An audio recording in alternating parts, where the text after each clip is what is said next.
the ruthless strategy that made Johann Rupert a luxury billionaire. In the quiet town of Stellenbosch, far from Wall Street, far from Silicon Valley, one man built a luxury empire that spans continents. His name is Johann Rupert. He does not chase headlines. He does not flood social media. He does not perform wealth. But behind the scenes, his influence moves through boardrooms in Switzerland, London, Paris, and beyond. Cartier, Montblanc, Van Cleef, and Arpels. These aren't just brands, they are instruments of power. And Rupert understood something early. Luxury isn't about products, it's about control. Johann Rupert did not start from nothing. He inherited a foundation from his father, Anton Rupert, a titan of South African business. But inheritance is not empire. In the late 1980s and early 1990s, the world was changing. Global markets were volatile. South Africa was politically unstable. Sanctions were reshaping capital flows. Many South African tycoons stayed local. Rupert did not. He saw a threat. If wealth stayed in one economy, it could be trapped. So he made a decision that would change everything. He would move the power offshore. Rupert restructured assets and expanded internationally through what would become Compagnie Financière. Richemont was not built as a flashy conglomerate. It was built as a holding fortress. Instead of competing in mass markets, Rupert focused on ultra-luxury. He acquired and consolidated heritage brands like Cartier, Montblanc, Van Cleef, and Arpels. But here's where the ruthlessness comes in.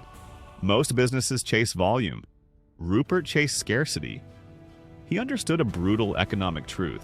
The richer the customer, the less price matters. Luxury operates on a different economic law. Exclusivity creates pricing power, and pricing power creates dominance. This is called inelastic demand. When customers are wealthy enough, price increases do not reduce demand significantly.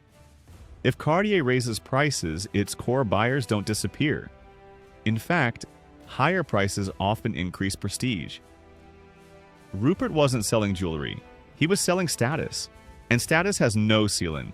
While competitors diversified wildly, Rupert focused narrowly. He avoided overexposure to fast fashion. He avoided mass market dilution. He kept brands separate, maintaining heritage and identity. This is critical. Many conglomerates destroy value by merging identities. Richemont preserved brand mythology. Each house felt independent, but profits flowed upward. Quietly, systematically, strategically, the offshore power move. Another calculated decision, positioning Richemont in Switzerland. This wasn't accidental. Switzerland offered stability, investor confidence, access to European capital markets, strong luxury industry networks. It reduced geopolitical risk tied to South Africa. It globalized control. Money moves quietly, and Rupert moved it internationally before many realized why that mattered. Parallel power, Remgro. While Richemont built global luxury dominance, Rupert maintained influence locally through Remgro. Remgro invested in banking, healthcare, infrastructure, consumer goods. This created a dual structure, global luxury wealth. Domestic strategic influence, diversification without dilution, calculated, layered, controlled. Luxury is sensitive to global shocks, financial crises, pandemics, currency volatility. When global markets tremble, luxury spending contracts. But Rupert's strategy had a built-in shield.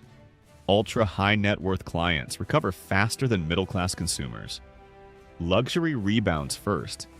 Mass retail struggles longer. That is the advantage of serving the elite.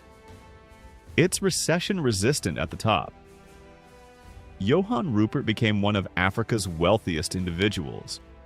Not through hype, not through tech disruption, not through viral fame, through scarcity brand preservation, offshore positioning, strategic acquisitions, pricing power patience. He didn't build the loudest empire, he built one of the most insulated, and insulation is power. The real ruthless strategy: target the wealthiest consumers, protect brand mythology at all costs, control pricing, avoid dilution, consolidate quietly. This wasn't luck. This was architecture. Luxury, when structured correctly, becomes a financial fortress. Most people think wealth is built through speed, through disruption, through noise. But Johann Rupert built wealth through control, silence, structure, and scarcity. Power rarely announces itself, it accumulates. And when you finally notice it, it's already untouchable. This wasn't just business, it was strategy. And now you understand the mechanics behind it. Welcome to income royalty.